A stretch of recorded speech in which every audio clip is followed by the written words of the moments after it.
Let me tell you something most people never realize. When fear hits, your thoughts start to spiral.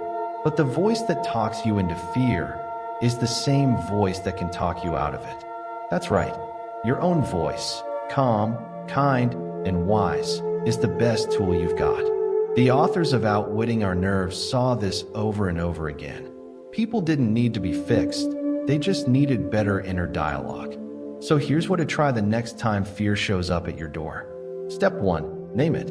Literally say it out loud. I'm afraid I'll faint. I'm scared something's wrong with me. Naming fear makes it smaller. You can't fight what's vague, but you can face what's clear. Step 2. Be your own wise friend. Not a coach yelling at you to calm down. A friend. Say, I've felt this before. It passed. It will pass again. Gentle words, repeated softly, are more powerful than willpower. Step 3. Use anchor phrases. Memorize a few that bring you back. Like, \n. I am safe. This is a wave. Let it rise, let it fall. Let it come, let it go. And repeat them, out loud. Whisper them if you have to. Here's the quote that says it all. We need not conquer fear by violence.